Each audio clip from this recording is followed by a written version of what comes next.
Fala pessoal, sou Fabrício Tota do Mercado Bitcoin. Eu estou aqui para falar um pouco sobre o que a gente acha desse grande evento que está chegando aí, o Future of Money.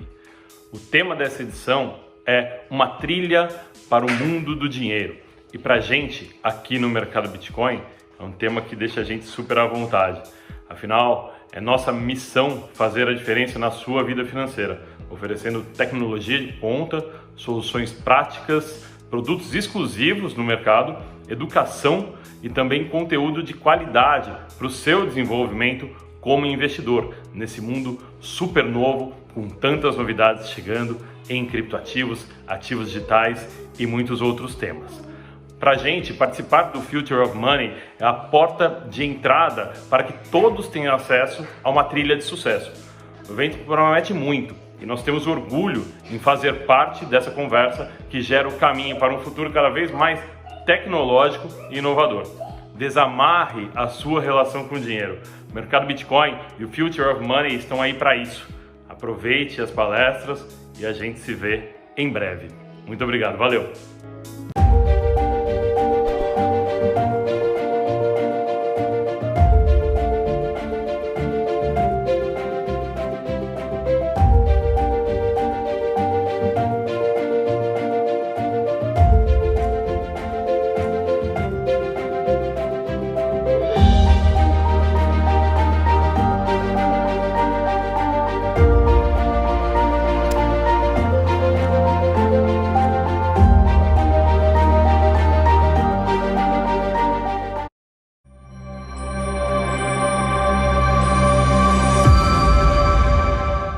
Olá, eu sou Eduardo Carvalho, cofundador da Dynasty Global Investments AG, empresa que busca trazer maior solidez para os investidores de criptomoedas, através da referência com o mercado imobiliário.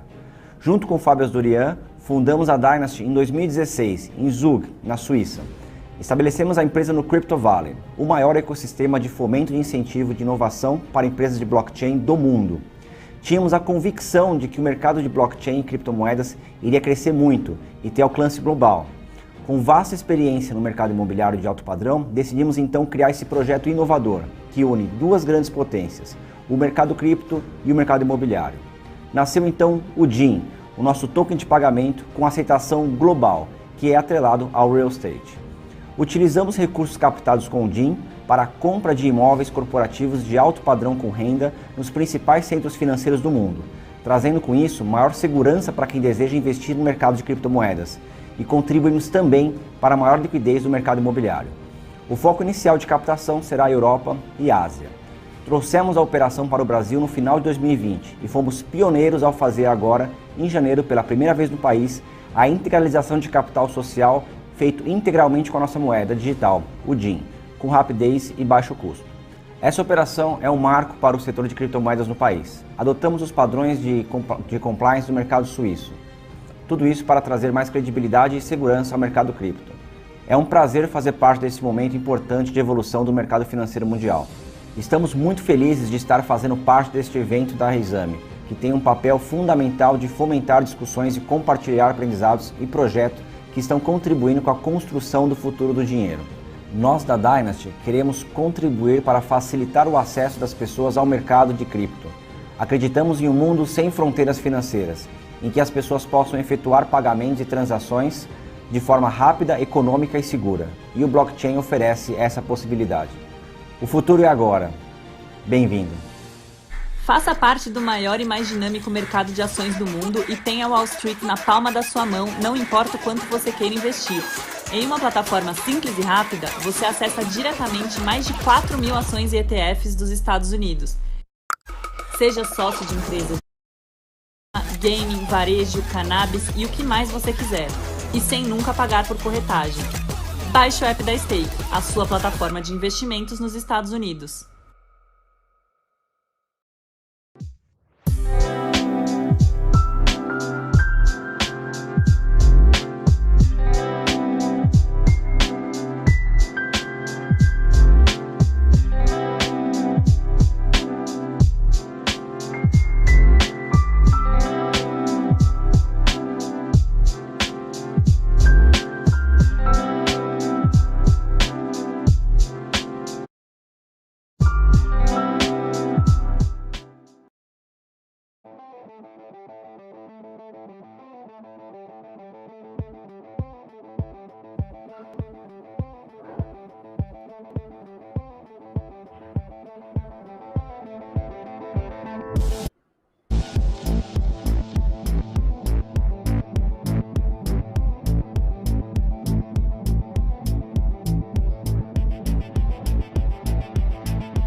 Bom dia a todos, bom dia a todas, sejam muito bem-vindos à nossa segunda edição do Future of Money. Eu estou muito feliz de estar aqui com vocês para esse nosso painel aqui de abertura, tá? Queria me desculpar também com algumas pessoas que estavam aí na sala esperando o ministro Paulo Guedes. Infelizmente, ele não pôde comparecer à abertura e, por isso, nós tivemos o cancelamento desse primeiro painel, mas continua a programação aqui com mais de 70 panelistas e muita gente para falar sobre a trilha do dinheiro para você, não só sobre investimentos, não só sobre o dinheiro do futuro, mas também sobre outras coisas super importantes aí em relação a esse tema, como esse nosso painel aqui que a gente começa agora, que é por que é tão difícil falar de dinheiro. E por que a gente vai falar disso?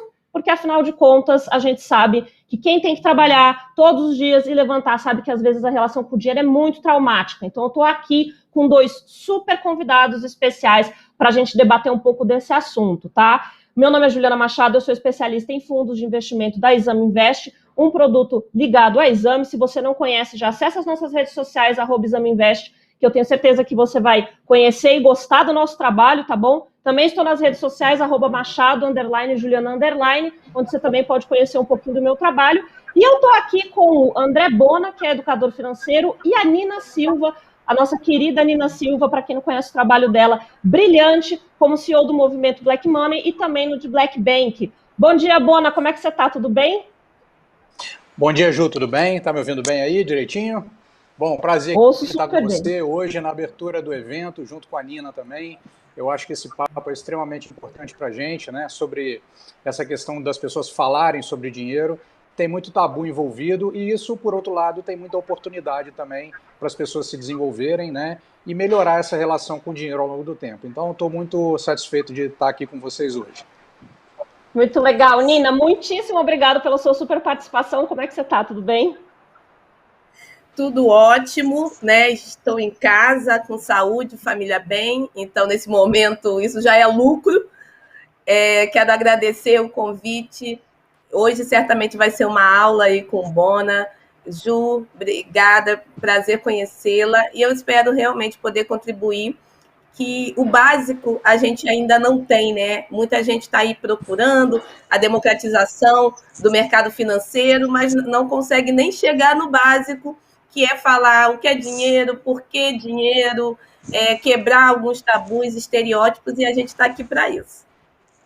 Com certeza, gente. Queria agradecer a você também que está nos assistindo aí no outro lado. Mande a sua pergunta, tá bom? Porque eu estou aqui de olho no fórum, caso você queira tirar alguma dúvida. Agora é a hora, tá, gente? E eu queria começar, na verdade, já passando uma pergunta, já jogando uma pergunta aqui, ó, assim, que é a pergunta do painel, né? Por que, no fim das contas, é tão difícil falar de dinheiro? Aqui que a gente já pode atribuir, né, esse grande trauma que existe aí nesse assunto chamado dinheiro. Quem quer começar com essa pergunta fácil? Quer começar, Nina? Posso começar. Tem algumas coisas, principalmente na sociedade brasileira, que nós temos, digamos, não temos acesso a falar, a discutir, muito menos a aprender, né? Quando a gente fala de educação política, quando a gente fala de educação financeira, todas essas questões, educação familiar, né, todas essas questões não são abordadas no ensino fundamental. Esse é o nome, né? Ensino fundamental. E muito menos não é abordado nem no ensino fundamental, nem depois que a gente cresce. O que a gente é ensinado e ensinadas a, o tempo todo, trabalhar para ganhar dinheiro. Como se trabalhar para ganhar dinheiro fosse uma meta de vida e esse dinheiro fosse a conquista, a satisfação, o objetivo final.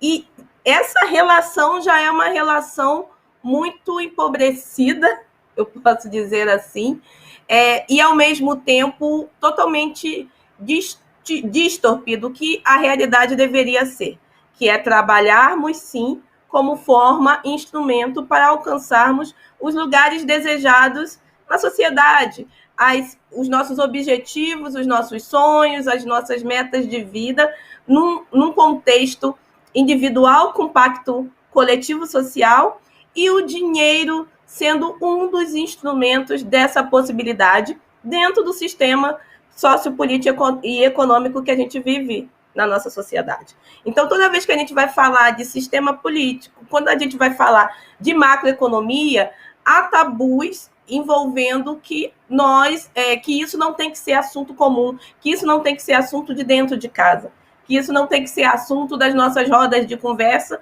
porque nós vamos acabar discutindo ou problematizando.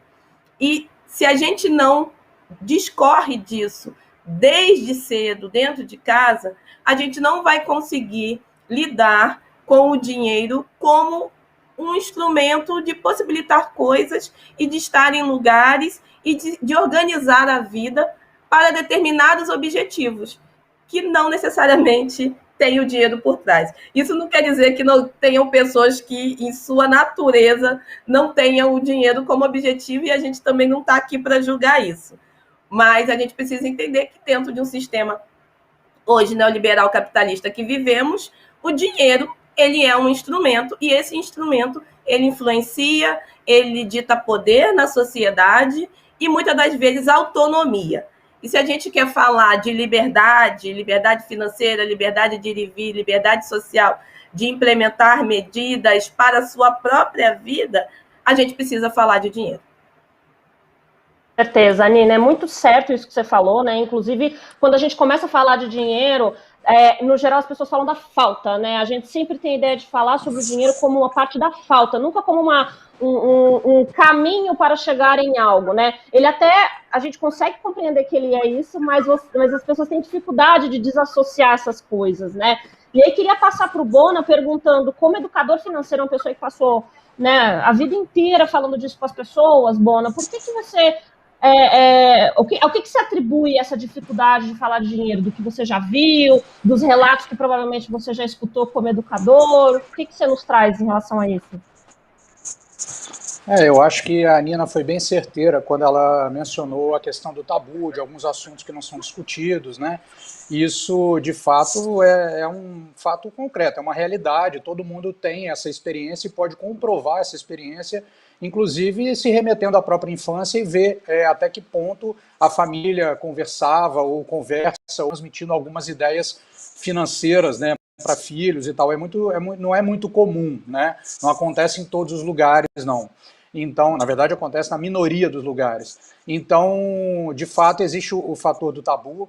Eu concordo também, sem sombra de dúvida, quem acompanha meu conteúdo aí sabe que eu sempre bati nessa tecla. Inclusive, tem uma frase que eu acho muito bonita, que eu mesmo criei, que se chama assim: o papel da educação financeira é eliminar a importância do dinheiro. Então, o que eu quero dizer com essa frase? Eu quero dizer que, na verdade, quando você se educa financeiramente, você se rompe das amarras do dinheiro, das limitações que ele impõe a você, que acontecem exatamente quando você não domina o assunto tecnicamente e não sabe tomar as melhores decisões. Então eu entendo que assim como outras habilidades, a habilidade de cuidar do dinheiro, ela é um facilitador, é algo que você precisa minimamente aprender para você tocar a sua vida nas tantas outras coisas que com certeza são mais importantes do que o próprio dinheiro pelo valor próprio que ele tem, pelo valor monetário dele, pelo valor numérico, né? Então ele é um instrumento de troca, a Nina falou isso bem, e é um meio, é uma ferramenta para a gente alcançar as outras coisas, essas sim, mais importantes e que eu acho que merecem toda a nossa atenção. Não é tratado nas escolas da maneira como poderia ser também, eu compartilho com essa percepção e essa hipótese também acho, assim como outras coisas, né? A Nina deu outros exemplos, mas também algumas que a gente chama de soft skills, por exemplo, gestão do tempo, né? As pessoas aprendem ali, vão aprendendo as coisas e chegam para trabalhar e não sabem gerenciar o próprio tempo. Então não conseguem desenvolver uma autonomia com relação a isso, e isso afeta a produtividade. Então é um outro exemplo de uma habilidade que poderia talvez ser adquirida desde cedo, formalmente, e que facilitaria muito a vida das pessoas, né? Então eu concordo que o dinheiro ele não é uma meta, mas deveria ser, não deve ser mesmo. Eu acho que ele é um meio. Eu acho que a educação financeira liberta das amarras que o dinheiro pode proporcionar quando você não lida bem com ele. Estou de acordo com isso. E o que eu vejo também, esse tabu ao longo da minha experiência, é que esse tabu, ele acontece em diversas classes sociais. Então, por exemplo, eu já fui convidado para dar cursos, por exemplo, para associações de juízes. Aí eu falo, bom, o que eles vão querer que eu fale? Sobre investimentos em ações? Não, sobre finanças pessoais, que a maior parte aqui está com um problema, daquele grupo estava com um problema de endividamento. Então, isso vem da onde? Vem de vários fatores. Eu acho que um dos tabus também, familiares, eu acho que os pais também querem, de certa forma, proteger ou blindar os filhos dessa preocupação, o que até certo ponto a gente entende, mas tem o lado que traz o prejuízo do não aprendizado, de não lidar disso de uma maneira técnica, né? E é por aí. Então eu vejo assim, as pessoas que se relacionam bem ou conseguem resolver o problema do dinheiro têm uma oportunidade, o desafio de lidar com as finanças, tem uma outra oportunidade, é começar a trabalhar em si mesmo, no desenvolvimento individual, nas outras coisas que remetem ela à essência da própria existência dela, ao propósito, aquilo que de fato seria a razão de ser da vida dela. Então eu acho que dominar as finanças, na verdade, é muito menos sobre dinheiro e muito mais sobre autoconhecimento. Só para finalizar, eu me alonguei um pouco, mas só para finalizar, eu acho que uma coisa do tabu também, da gente não conversar com amigos e tal, é porque o dinheiro, de certa forma, expõe os nossos comportamentos, o nosso comportamento mais íntimo e mais individual. Então talvez exista também um bloqueio natural das pessoas de não querer se expor demasiadamente. O que eu trago de contraponto para isso é a gente entender que o dinheiro, tal como gestão do tempo e outras habilidades, são coisas técnicas que precisam ser aprendidas e desenvolvidas, e que o compartilhamento dessas ideias é fundamental para esse desenvolvimento.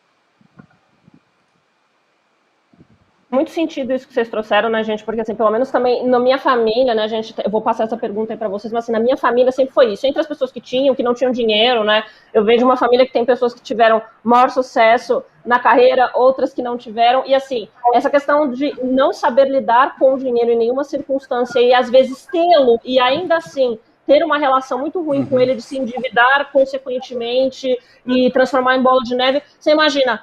Ainda assim, né, permeou todo mundo da minha família, que é para citar apenas um exemplo, assim, bem próximo de mim, né. E aí eu queria muito perguntar para a Nina, né, o que você imagina, Nina, você como uma empreendedora, tá aí à frente de uma causa super importante, que é, de fato, o empreendedorismo negro, né, e a importância da gente trazer, de fato, populações mais marginalizadas e trazer essas pessoas para dentro do sistema, para que elas possam usufruir, né, como seres humanos, de maneira plena da sua autonomia. Como é que foi esse trabalho, né, que você desenvolveu de despertar essa relação com o dinheiro, de estar à frente de uma instituição financeira, podemos dizer, né, na verdade? Como é que foi para você superar esse medo, digamos assim, né, deixar de tratar esse dinheiro como tabu? Como foi na sua vida? Bom, Ju, é muito interessante porque quando eu falo, e o Bona também traz essa questão, né, de falarmos dentro de casa, eu sou, digamos que, aquela criança que as pessoas não sabiam como lidar. Então, os meus pais, meu pai não tinha nem o 2º grau completo na época, minha mãe só fez até a antiga 4ª série do ensino primário, e eu fui uma criança que aprendi a ler e escrever com 4 anos de idade.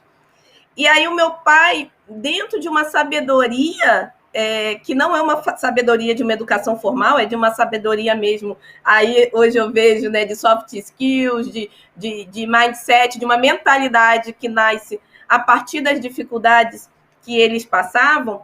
O meu pai e minha mãe, eles sempre incentivavam a leitura, e eles viam que eu era muito boa tanto na parte das letras, quanto na parte da matemática. E eu tinha também muito um estímulo, né, criança, aquela questão do estímulo de consumo de coisas que eu não podia, que não estavam ali facilmente para a nossa família, que a gente sempre foi de uma classe bem abastada. Então, quando a gente ia, eu gosto muito de contar essa história, quando a gente ia ao supermercado, quando eu tinha mais ou menos a partir dos meus 6 anos, eu acredito que meu pai começou a fazer essa prática, ele me perguntava o que eu queria ali na lista de compras, né? Na minha família sempre teve lista de compras na hora de ir no mercado. Então, são pequenas coisas que eu identifico que hoje me facilitam a lidar e trabalhar com dinheiro para outros fins. Então, meu pai ia com a lista de compras, eu lembro que minha mãe fazia e o meu pai que fazia as compras, e eu ia com meu pai. E chegando no mercado, ele perguntava, o que você quer para você? Eu quero biscoito de chocolate. Eu sempre queria biscoito de chocolate. E ele perguntava, quanto que custa? Digamos, na época não eram reais, né? Mas digamos que fossem R$2. Custa R$2. Aí ele, papai tem R$100 aqui e tem que comprar esse monte de coisa. Então, você vai me ajudar.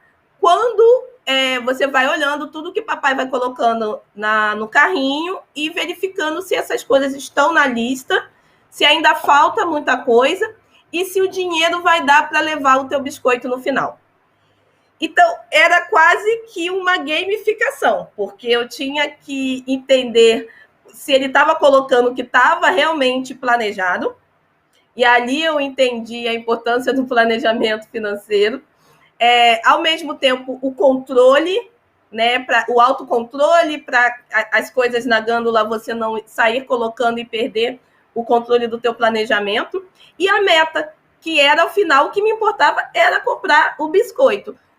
Digamos que por conta de eu querer comprar o biscoito, eu tinha que auxiliá-lo a chegar na meta familiar, que era comprar aquela lista de coisas.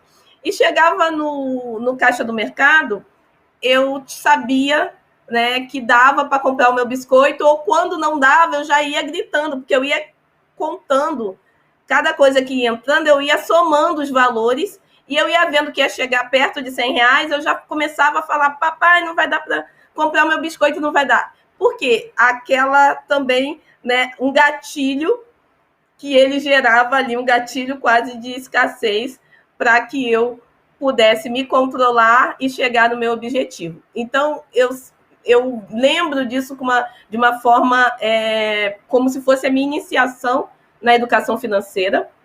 Isso de uma família completamente abastada de educação financeira tradicional, que vivenciou e aprendeu na marra, na prática. E hoje, a partir do movimento Black Money, a partir do The Black Bank, a gente sim fala de serviços financeiros para afroempreendedores, afroempreendedoras, mas principalmente a gente fala quais vão ser as formas de educar, não só financeiramente, mas educar com letramento racial, a importância de estarmos consumindo e investindo dentro desse ecossistema, a importância desses negócios terem um planejamento, terem uma organização, não só individual, mas uma organização coletiva para chegar nas suas metas. Então, o movimento Black Money, para mim, é um desdobramento de como eu consegui sempre lidar com dinheiro de uma maneira muito prática, sem dores, porque eu sabia que sempre havia um limite e aquele limite ele precisava ser respeitado para que eu conseguisse chegar nos meus objetivos. Então, esse controle que vem desde sempre, para mim, hoje é muito fácil para eu entender que em momentos que eu tenho que poupar, o momento que, a partir do poupar, eu consigo investir, né? E dialogar, fazer esse diálogo muito mais franco com as pessoas que não têm, digamos, um letramento financeiro para discutir questões, muitas vezes com falas ou termos que não são, eu não vou dizer populares, mas não são comuns no dia a dia. Né? O Bona é um conteudista nessa área e certamente existem pessoas que se conectam com o linguajar fácil do que ele passa nos seus conteúdos. Da mesma maneira que, dentro do movimento Black Money e também para fora do nosso ecossistema, a gente dialoga de uma maneira muito prática. Da mesma maneira que meu pai falava prático comigo, na minha linguagem de querer ter o biscoito, a gente fala para o empreendedor, para a empreendedora, onde vocês querem chegar e como que vocês precisam minimamente ter a educação financeira, que não é apenas finanças domésticas, que as pessoas acreditam muitas das vezes que eu separando minhas finanças pessoais do meu negócio, eu estou super letrada na questão, e não é sobre isso. Isso é um começo, e se a gente não conseguir nem começar a pensar e organizar isso, dificilmente teremos insumos, teremos possibilidade de, aí sim, incrementar financeiramente um negócio, crescer, falar de fluxo de caixa, capital de giro para a saúde financeira da empresa e ainda para investimentos futuros em produção ou em tecnologia, em serviços. Então, para mim, a educação em casa foi fundamental, esse modus operandi da gente lidar com a falta de dinheiro, que era inicialmente era, digamos, o estímulo, mas que tornou-se, sim, hoje uma prática, e uma prática que me facilita a falar sobre isso e lidar com isso, com as pessoas que se espelham em mim, que se veem em mim, que sabem que também vieram de condições desfavoráveis sociais e que muitas das vezes querem coisas descomplicadas para minimamente pensar num crescimento para si e para sua família. Então, para mim, no movimento Black Money tem tudo a ver com as lições que eu aprendi em casa. Muito legal, né? Que assim, até mais do que, como a gente estava falando, né? Mais do que uma conversa especificamente sobre dinheiro, né? A gente não está só falando de dinheiro, mas de todas essas ligações que estão ao redor, né? E que para muita gente toca em pontos muito nevrálgicos, né? E muito sensíveis. E aí eu queria muito também ouvir um pouquinho do Bona. Como é que você acredita, sendo um educador financeiro e já estando nessa aí há bastante tempo, né, Bona? Como é que você acredita que seria o caminho para a gente deixar de falar de dinheiro como um tabu? É realmente repetindo mais? É falando de uma forma mais descentralizada, digamos, em redes sociais, de maneira mais simples? É levando para a família? De que maneira que você acredita que a gente consegue ultrapassar essa marca, digamos, essa chave? Legal esse ponto, né? Que, por exemplo, a Nina deu o depoimento de como ela se tocou, desde sempre ela acabou tendo a financeira dentro de casa, em função das circunstâncias, e isso, sem dúvida alguma, ela colhe os frutos disso hoje, né? No meu caso, e aí eu acho que vai em linha com a sua pergunta, foi totalmente diferente. No meu caso, a gente não tinha nenhum diálogo nesse aspecto, e não teve aprendizado nenhum. O meu aprendizado veio de um dia que eu abri uma conta universitária lá em 1990 alguma coisa e torrei o limite do cartão de crédito, do cheque especial e falei, agora, o que eu faço? Meu aprendizado surgiu dali, como acontece com a grande parte das pessoas também. Então, ali foi aquela coisa, né? Você até porque... e aquilo virou a bola de neve, então todo esse processo eu sei exatamente como que ele acontece na prática, eu vivenciei ele, sei quais são os aspectos que afetam a sua autoconfiança, a sua autoestima, né, tudo isso. Então para mim, eu tive o despertar, digamos, para isso, quando eu vi que aquele tema não era um tema intrínseco à minha pessoa, não era eu que era um incapaz, não era eu que era uma pessoa pior por aquela situação, nem nada disso, mas que aquilo era um conhecimento técnico que poderia ser adquirido mediante alguns conteúdos, digamos assim, de finanças mesmo, de finanças domésticas, das técnicas, mas também de alguns conteúdos comportamentais, que no final das contas você começa a perceber que é o comportamento que está no fundo de tudo. Então, o meu processo de aprendizado ele foi aquele doloroso de você se ver com o problema e ter que resolvê-lo. E a partir dali, quando eu entendi que era uma coisa externa a mim, que eu precisava dominar, que eu precisava compreender minimamente, eu me debrucei a trabalhar neste assunto, a estudar esse assunto, a vivenciar esse assunto, a compartilhar ideias com pessoas muito próximas, que no caso nem eram os familiares, não, mas eram outros conhecidos de relacionamento que também estavam se deparando com as determinadas dificuldades na mesma faixa etária, todo mundo com as mesmas dificuldades de momento, né? Estava na faculdade, fazia estágio, aquela coisa toda, então todo mundo naquele mesmo momento ali. De fato, essa questão, ela não chegou a ser uma questão que surgiu financeiramente para mim como algo que pudesse ameaçar a minha sobrevivência ou a minha segurança alimentar, isso não. Mas foi muito incômodo, e inclusive a primeira vez que eu empreendi, deu flagrantemente tudo errado, e eu me vi com um endividamento enorme, isso tem uns 25 anos, né? E eu tive que resolver na marra também. E aí, a partir disso, foi que eu comecei a estudar e compreender que aquilo poderia ser diferente, que quebrar esse tabu de conversar, porque tinham muitas ideias muito legais dos amigos, dos conhecidos. Ah, não, isso aqui eu faço assim. Igual esse exemplo que a Nina deu. Ah, eu sempre fiz a lista de compra. Nossa, eu não sabia disso. Um dia alguém me falou que fazia. Eu falei, que coisa surpreendente. Então foi a prática mesmo acontecendo que fez com que esse tabu fosse criando, e na medida que eu fui compartilhando com algumas pessoas de um nível de confiança elevado, essas ideias começaram a se tornar um fórum, algo a ser resolvido, e fora, externo do que era eu em essência, né, do que era eu mesmo. Então isso me ajudou muito a romper o tabu e também, ao mesmo tempo, compreender que grande parte daquelas situações onde eu estava me metendo, as situações negativas, eram devido ao meu comportamento. Então, se isso, por um lado, era não intrinsecamente a mim, mas ao meu comportamento, e que se isso, por um lado, colocava o dedo apontado para mim no sentido, pô, meu amigo, tem a responsabilidade, por outro lado, me abria a possibilidade de eu desenvolver e também resolver aquelas coisas ali.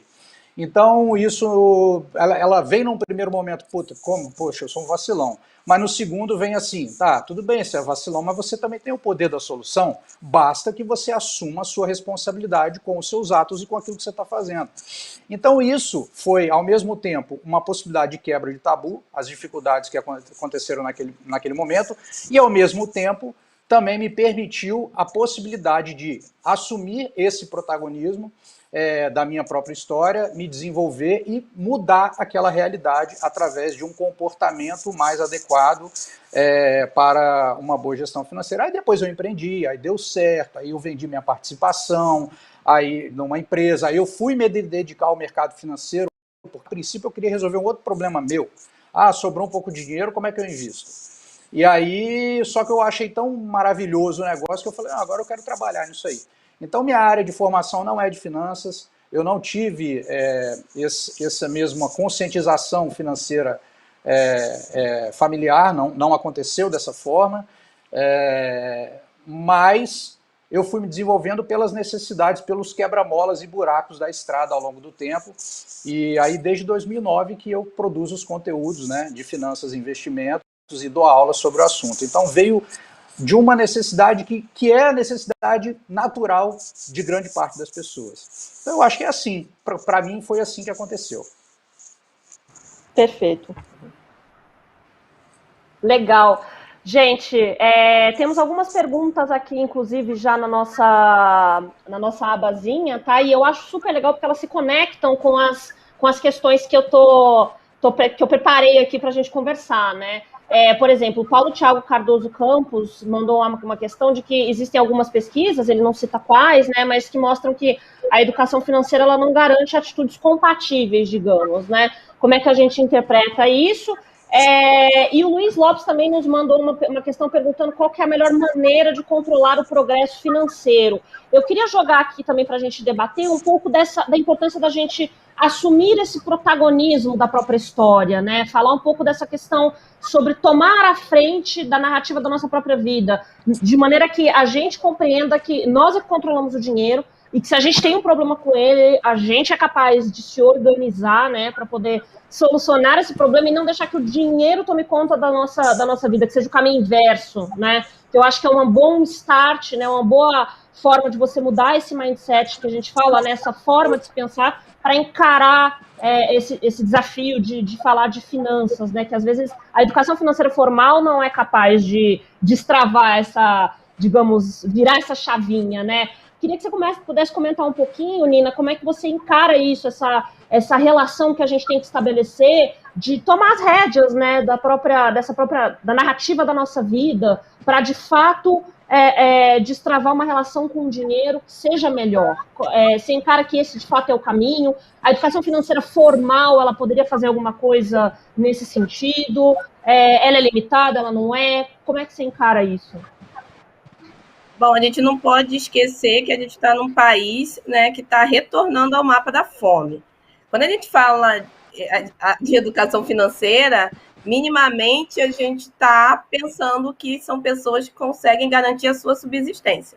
E muitas das vezes nem essa subsistência ela é garantida, Então, nós temos, por isso que lá no início eu falei sobre macroeconomia, sobre política, sobre sistema financeiro, porque nós temos também outros entraves extremamente graves que nenhuma educação financeira consegue resolver, que é a distribuição de riquezas no país. Né? Mas partindo do ponto em que eu tenho minimamente uma possibilidade de separar os meus gastos básicos e a possibilidade de planejar demandas futuras e criar uma reserva de emergência, minimamente esses conceitos eles precisam ser divulgados.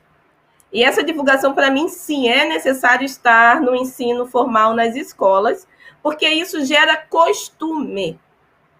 Qualquer coisa que está numa emenda escolar, mesmo num país que tem uma grande parte da população fora das escolas, mesmo assim, a gente ainda precisa, né, investir e acreditar na educação formal e principalmente na educação pública de qualidade.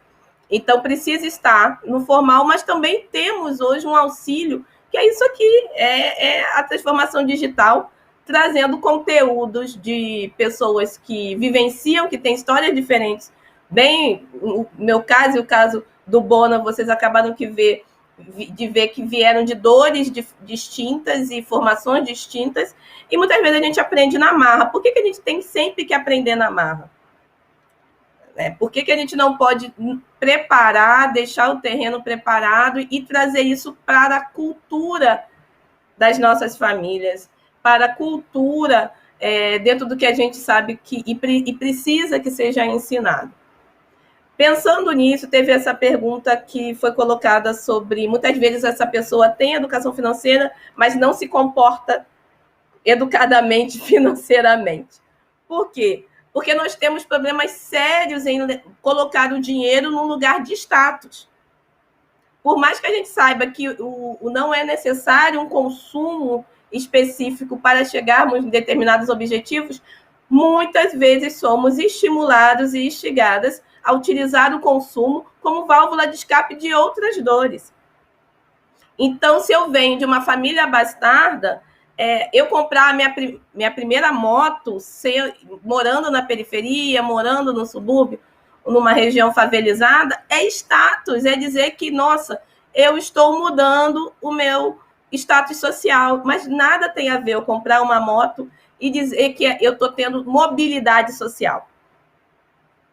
Então, a primeira coisa que uma jovem ou um jovem procura no primeiro emprego, que consegue ter ali minimamente uma renda, e pensa sim em ajudar a família, mas aquele dinheiro que sobra, pensa em comprar aquele tênis de marca. Pensa em poder comprar coisas que nunca teve acesso antes. E isso é estimulado, né? Nós vivemos uma cultura de estímulo ao consumo não consciente. Então, por que a gente não transforma isso para uma cultura de consumo consciente e uma sociedade que, a partir do momento que consegue poupar, investe no seu futuro? Então, para mim, esse é o cerne para a gente entender que é necessário, sim, educação financeira formal. Temos possibilidade, sim, de nos educarmos, se não for formalmente, através das redes, mas a gente precisa minimamente ter uma mentalidade, um mindset desenhado para uma cultura consciente de consumo. E isso só se dá se realmente nós formos mudando o hábito e o diálogo sobre dinheiro. Com certeza. Excelente, Nina, a sua colocação, tá? Queria perguntar se o Bona quer acrescentar alguma coisa. Sim, um pouquinho. Acho claro que essa questão que a Nina falou do hábito é isso mesmo. Isso aí não tem nem o que discutir. E quando a gente está falando de hábito, a gente está falando de comportamento. É exatamente isso, né? E aí a gente, quer dizer, a colocação de que a educação financeira, no sentido técnico e formal, não vai resolver, eu concordo que quem vai resolver é o comportamento, sem dúvida. Mas como é que você resolve o comportamento sem ter a técnica? Né? Você pode resolver também. Por exemplo, existem uma série de pessoas que conseguem enriquecer ao longo da vida sem nenhum conhecimento formal disso. Porque parece que, como a Nina falou, às vezes já está no mindset. Mas tem pessoas que não têm isso no mindset. Então, como que você vai despertar? Mas, de qualquer maneira, tudo que envolve comportamento, para mim, está associado a um processo de autoconhecimento. A Nina, por exemplo, deu o exemplo de você priorizar uma compra de moto ou um tênis de marca, porque isso, em tese, te dá um status, em tese, né? Porque, na verdade, só dá aparentemente, você não muda. Se a pessoa faz uma parcela de um tênis, sei lá, que custa R$500 em 10 parcelas de 50, ela não tem o tênis, ela tem uma dívida de R$500. Então, na realidade, ela não mudou status nenhum, ela só se endividou. Então, essa mudança de status é uma mudança de status para terceiros, né? Então, eu entendo que o processo do autodesenvolvimento, do autoconhecimento, permite com que individualmente as pessoas possam trabalhar o seu próprio comportamento, fazendo uma distinção melhor do que é melhor para si mesmo, em termos de escolha, né? E, na verdade, como diz o nosso colega Gustavo Cerbasi, enriquecer é uma questão de escolha. Ele está falando disso. Ele não está falando, eu quero então você, não é isso. Ele está falando que as decisões, as opções que a gente toma, têm algum impacto nisso também. Então, a gente precisa olhar genuinamente para aquilo que a gente realmente deseja e quando para ali. Então, eu acho que é isso que eu queria complementar. Muito legal, que na verdade é isso, né? É exatamente essa cabeça de que não é sobre ter dinheiro em excesso, né, gente? Assim, sobre ser milionário, né? Quando a gente está falando de dinheiro, as pessoas associam muito essa ideia de que para chegar a essa questão de status, né, que a Nina colocou tão bem, né? A gente está falando de lidar com o dinheiro de uma forma assim, porque as nossas decisões, as nossas micro decisões do dia a dia, elas envolvem dinheiro. No momento que a gente recebe o nosso salário e pensa para onde ele vai, né? A gente está falando de dinheiro, a gente está falando de planejamento e de orçamento. E eu queria muito perguntar isso também, né, novamente começando com a Nina, né, como é que você faz o planejamento de orçamento da sua vida, assim, como é que você se organiza, como é que foram os seus primeiros passos? Você mencionou a questão da lista de compras, né, que o seu pai fazia e tudo, assim, achei uma experiência super legal, mas agora a Nina, né, a Nina empreendedora, a Nina referência na área dela, como é que você faz aí no seu dia a dia para organizar a sua vida financeira? Gente, eu sou muito pão dura, começando por aí. São hábitos. Eu lembro que eu não podia, eu andava no shopping e eu achava aquilo, né, aquela coisa de criança que queria tudo. E aí, lógico, vinham aquelas falas dos meus pais, do tipo, se você quer, você vai ter que trabalhar para conquistar. E eu achava, eu trabalhava tanto em relação à educação, né? Eu estudava tanto e sempre parecia que não era o suficiente o quanto que eu estudava. Eu falava, eu acho que eu não quero tanto assim, né? Então eu comecei a me disciplinar e achar que eu não queria tanto aquele brinquedo, da mesma maneira que hoje eu sei que eu não quero tanto aquela roupa. Para mim é muito prático a questão de tudo que entra vai direto para o meu lugar de poupar, sabe? E isso porque hoje eu tenho minimamente as minhas finanças básicas controladas. Tem várias teorias de 60, 20, 20, 50, 30, 20. Eu costumo, né, quando eu vou falar sobre educação financeira e as pessoas me perguntam como que você faz, eu falo, eu tento reduzir o máximo os meus custos fixos. Eu acho bacana o método 60, 30, 10, né, que é 60% você ter as suas contas básicas, o custo fixo, aquilo que não tem, é o aluguel, né, a educação dos seus filhos especificamente, você ter as coisas que você não pode deixar de pagar, ponto, para a sua subsistência. Eu falo para as pessoas 60%, mas no meu caso eu reduzo isso ao máximo, né? Até mesmo a menos de 40%.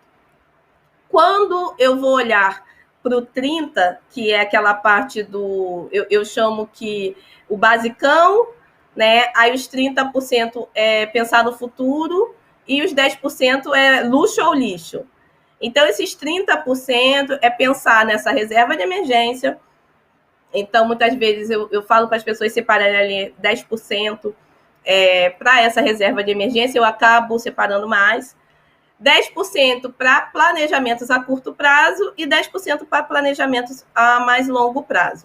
E tudo isso tem a ver com as relações trabalhistas de hoje, né? Eu não vou me aposentar. Eu sou da geração que começou a trabalhar com 16 anos de idade e que não vai se aposentar.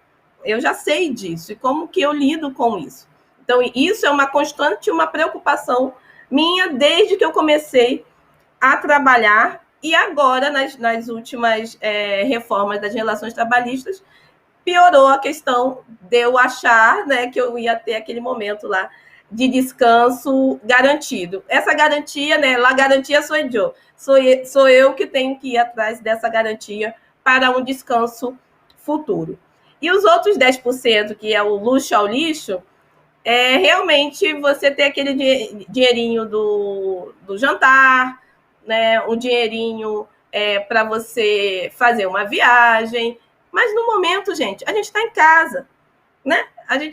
Quem tem o privilégio ou a vantagem social de poder trabalhar de casa, como eu tenho, não tem que precisar se dar ao luxo de uma viagem, porque não é para sair de casa, nem se dar ao luxo de comprar uma roupa nova, porque você não está saindo de casa. Então, hoje, digamos que o meu luxo ao lixo está ali numa comida, de pedir uma comida fora, ao invés de fazer em casa. Então, eu sou muito, muito pão dura, muito disciplinada.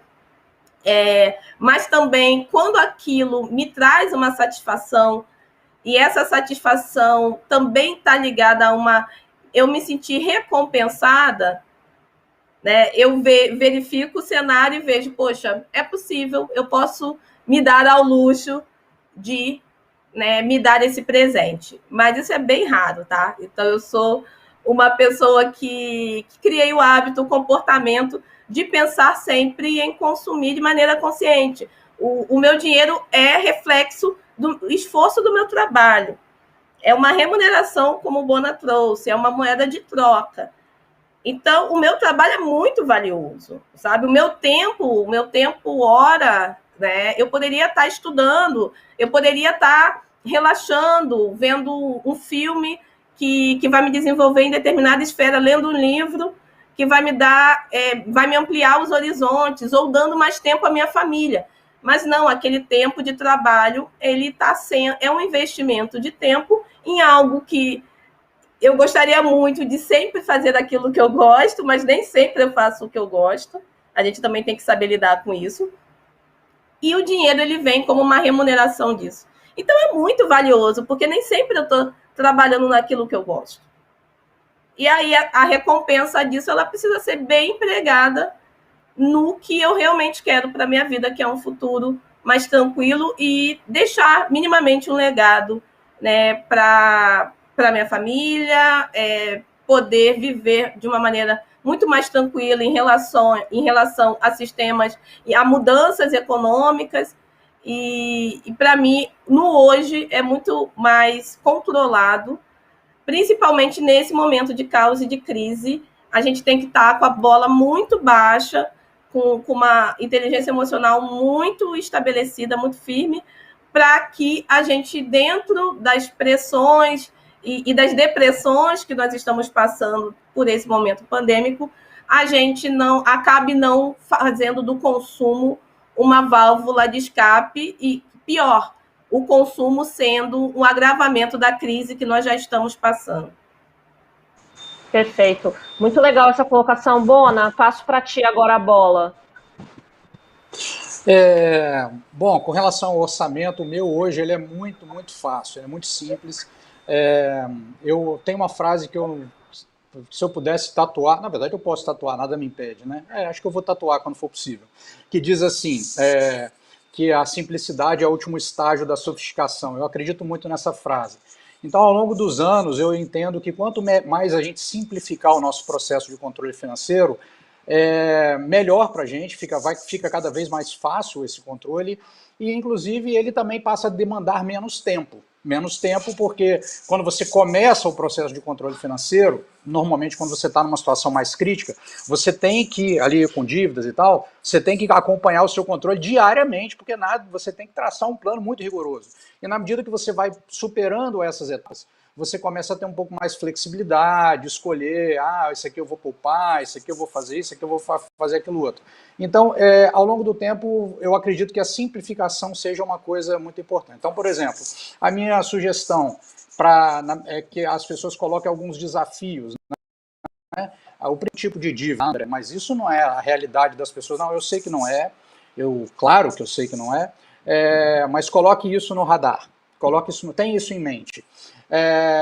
Não tem nenhum tipo de dívida, eu não vou conseguir hoje, tá? Mas pense nisso em X anos, você tentar se resolver nesse sentido, porque a dívida, na verdade, se você tem dificuldade financeira hoje, quando você tem a dívida, você tem a dificuldade financeira natural mais os juros, então é mais difícil com dívida do que sem dívida. Então ela acrescenta um custo, né? Então, se você tem um orçamento difícil sem os juros, vai pensar com os juros, fica mais difícil ainda, então por isso. E hoje eu tento manter os meus custos fixos muito baixos. E o que eu chamo de custo fixo não é custo de valor fixo, é aquele custo que eu entendo que seria o que algumas pessoas chamam de custo obrigatório, que é aquele que para minha subsistência eu preciso ter. Por exemplo, o mercado é um custo obrigatório, eu não posso zerar, ele pode até ter flutuações, mas eu não tenho como dizer, esse mês eu não vou me alimentar, né? Não tenho. E aí, frente a isso, eu trabalho com um teto global de orçamento, né? E esse teto global, ele me diz o quanto que eu posso gastar dentro de um mês. Então, ali eu já separo a grana que vai ser guardada, e é o meu teto de gasto que, tirando os gastos fixos, todo o restante da diferença é o gasto de escolha, o gasto livre.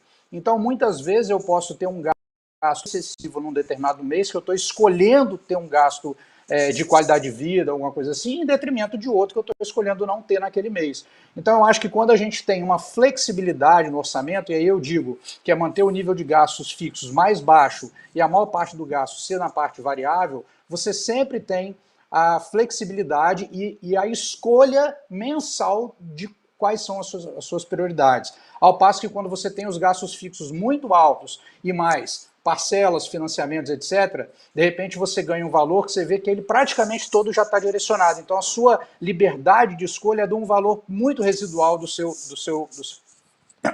da sua renda.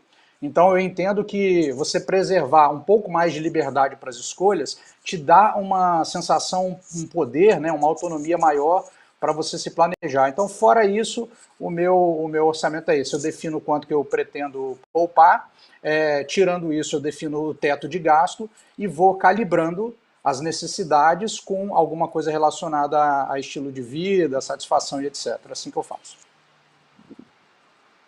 Estamos aqui perto já do horário dos próximos painéis, né? Então já vou encaminhando aqui para o encerramento, tá? Mas queria, antes de mais nada, deixar aqui o microfone aberto agora para vocês dois também deixarem um recado final, uma mensagem para quem está assistindo a gente. Nina, o que você gostaria que ficasse aí marcado, gravado na internet para sempre?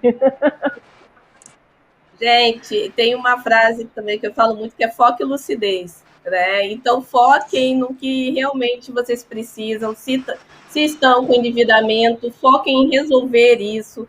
Se estão em um momento em que, e a gente sabe que nesse momento tem muita gente que perdeu o emprego ou que está com instabilidade financeira porque seu negócio está fechado, foque em transformar esse negócio, como que o digital pode auxiliá-lo nisso e como nós temos ferramentas hoje no digital que não precisam de grandes investimentos para essa transformação.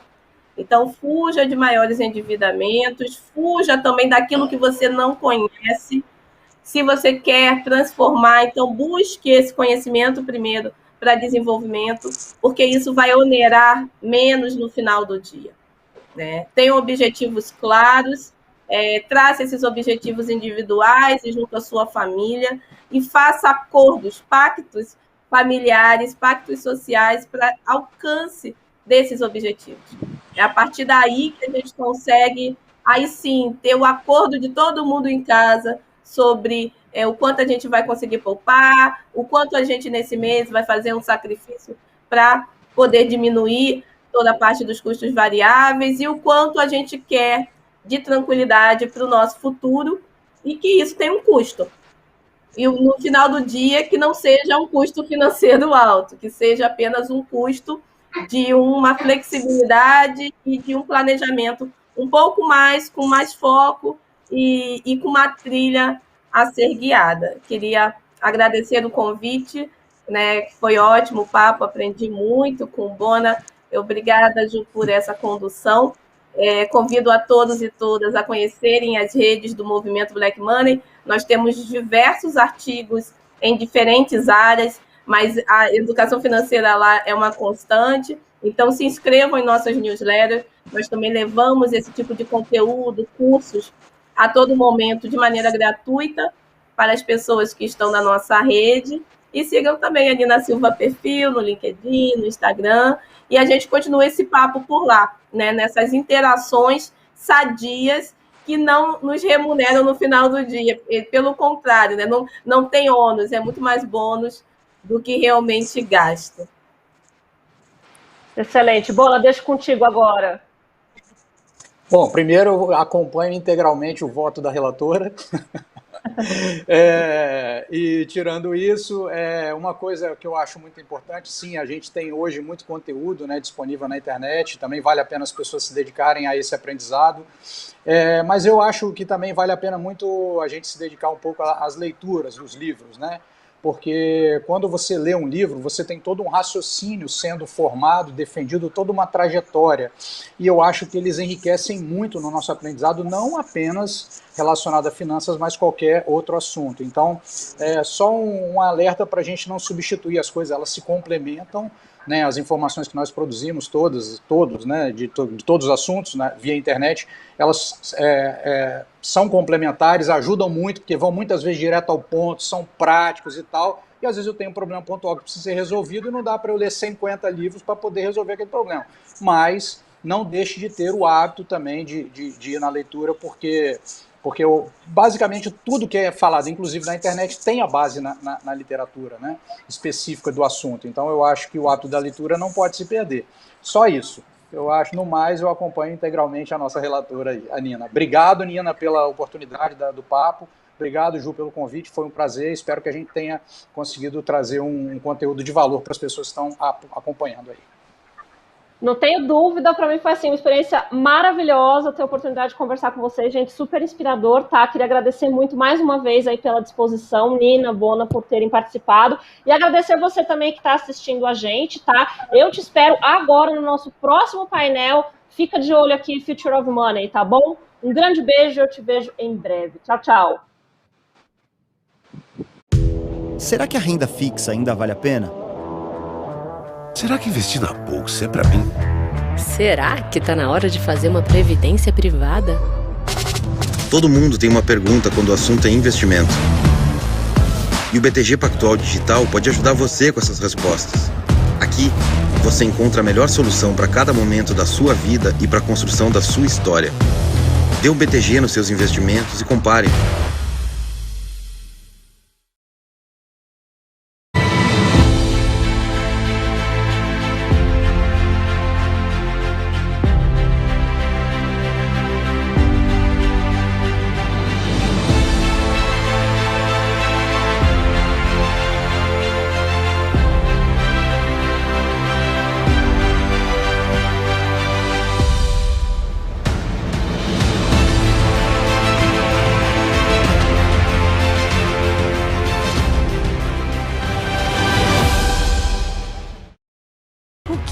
Verdadeira liberdade? Ter várias opções das mesmas coisas? Ou criar novas opções? Parece que você tem escolha, mas está sempre preso às alternativas de sempre. Não se prenda ao tradicional com cara de novo. Desamarra. Encontre definição de liberdade financeira. Mercado Bitcoin. Vem para a nova economia digital, na maior plataforma de criptomoedas e ativos digitais da América Latina. Abra sua conta.